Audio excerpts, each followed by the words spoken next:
Hello and welcome to Michael's Minty Music for today. Today we review Danse Macabre by Duran Duran. Brand new Halloween themed album. It's pretty good overall. Nothing really outstanding here, I would say. We've got about a third of the tracks here are covers. Another third are sort of past Duran Duran songs that have been redone. And the last third is new tracks. So it's got a decent mix of stuff. This isn't a cover album, but it's definitely not fully original. This is the track listing. You may recognize some of these.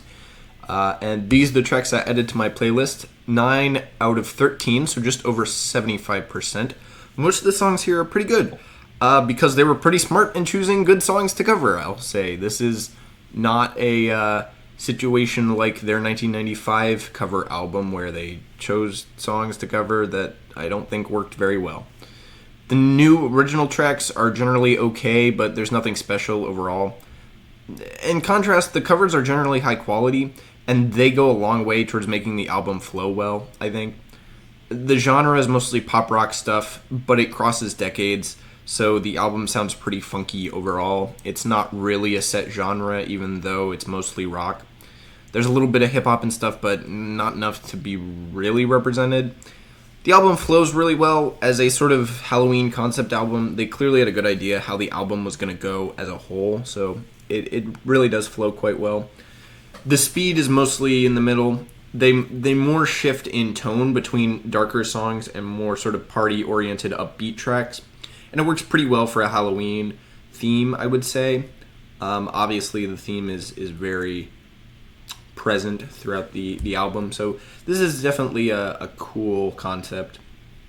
There aren't a lot of Halloween themed albums out there, although they're probably second place in terms of holiday albums next to Christmas albums, but Halloween albums are a lot better because you can still listen to them the other times of the year. Christmas albums are hard to listen to when it's not Christmas time, but I think I could listen to this album pretty much any time of the year, so that's good.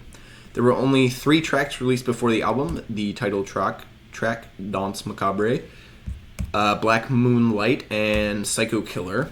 I'm hopeful that some of these tracks here will end up on the radio, but I don't think it's particularly likely. This is kind of a niche thing. So my favorite song here, though, definitely got to go with Black Moonlight. It features one of the previous members of the band, Nile Rodgers, and it's definitely a really good track. Probably one of the best off of the album, if not the best. I ranked this album 7th out of Duran Duran's 16 albums, so this is one of the better ones. It ranks just under their previous album Future Past and above their 1988 album Big Thing. Basically, this album is in the bottom of their pretty good albums category.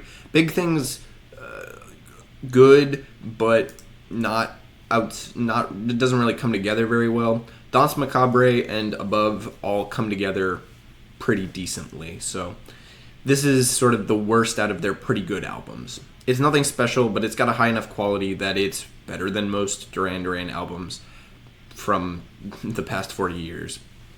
However, this album doesn't take my top spot from 2023 so far. That stays with the Splatoon 3 soundtrack, Splatoon 3, which is definitely better than Danse Macabre, both in terms of quality and, originality, right? You do have to acknowledge that having a third of the tracks be covers and only a couple of originals isn't really as interesting as an all-original album. So, next up is Sting's 2003 album, Sacred Love, which just hit its 20th anniversary today, so it's a pretty good time to review it.